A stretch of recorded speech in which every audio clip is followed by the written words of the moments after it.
নমস্কার বন্ধুরা, আপনারা সবাই কেমন আছেন? নিরচক্র বুদ্ধিপতি আপনাদের সবাইকে স্বাগত। তো থাম্বনেলে নিশ্চয়ই আপনারা বুঝে গেছেন যে আমি আজকে শারীরিক সমস্যার কথা আপনাদের সাথে আলোচনা করতে বসেছি। তো প্রথম থেকে শুরু করি। আজ থেকে বেশ কিছুদিন আগে, প্রায় 7-8 মাস আগে থেকে আমার গলাটা ভুল ধরে থাকতো। কথা বলতে পারতাম না, গান গাইতে পারতাম না, কথা বলতেই পারতাম না, গলা থেকে একদম আওয়াজই বেরোতো। আপনারা যারা আমার ব্লগটা দেখেন তারা নিশ্চয়ই আমার কথা শুনে শুনে কোনো জায়গায় আটকে যায় বা খুব আস্তে কখনো হয়ে যায়, কখনো জড়িয়ে যায়। ওটা আমার এই গলার সমস্যা। তো অনেকদিন আগে থেকে সমস্যা হচ্ছে। আমি ভাবতাম যে প্রতিদিন হয়তো সেরে যাবে, গাড়ি বের করতাম, কম কথা বলতাম, আস্তে আস্তে কথা বলতাম। হয়তো ভাবতাম যে কথা জোরে জোরে কথা বলছি বলে গলাটা ধরে যাচ্ছে, বা ঠান্ডা লেগে গলাটা ধরে যাচ্ছে। ওই জন্য একটু গরম চা মাঝে মাঝে খেতাম, গরম স্টিম নিতাম। তো কিছুতেই কিছু হচ্ছে, 6-7 মাস পেরিয়ে যাচ্ছে, আরও বেশি হয়ে যাচ্ছে, গলায় কিছুতেই কিছু হচ্ছে। তো বাড়ির পাশে একজন ডাক্তার ছিলেন, তো ওনার কাছে গেলাম। উনি ENT স্পেশালিস্ট ছিলেন।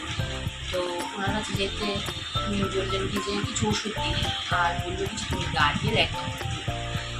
তো এই ওষুধগুলো দিচ্ছি, মানে 1 সপ্তাহের ওষুধ তুমি খাও, আর একটা ব্লাড টেস্ট। তো ব্লাড টেস্টটা করলাম, একটা থাইরয়েডের ব্লাড টেস্ট ছিল, আর ওষুধগুলো খেলাম। ওষুধগুলো খেতে একটু সামান্য কম, তো দেখছি একটু কথাগুলো একটু পরিষ্কার হয়ে গেছে। তো ব্লাড টেস্টটা করালাম। ব্লাড টেস্ট থাইরয়েড তো নর্মাল, এরকম কিছু নেই। ডাক্তার কাছে গেলাম 1 সপ্তাহ পরে, উনি বললেন যে নর্মাল, তাহলে তোমার গলার একটা অ্যান্ডোস্কপি। তো অ্যান্ডোস্কপি করানোর জন্য আমি রামকৃষ্ণ মিশনে গেলাম। তো অ্যান্ডোস্কপি করলাম। অ্যান্ডোস্কপিতে ধরা পড়লো আমার গলার মধ্যে 3টে ছোটো ছোটো আঁচিলের মতো ফোসকা হয়ে গেছে, যেটা এই ছবিতে আপনারা দেখতে পাবেন।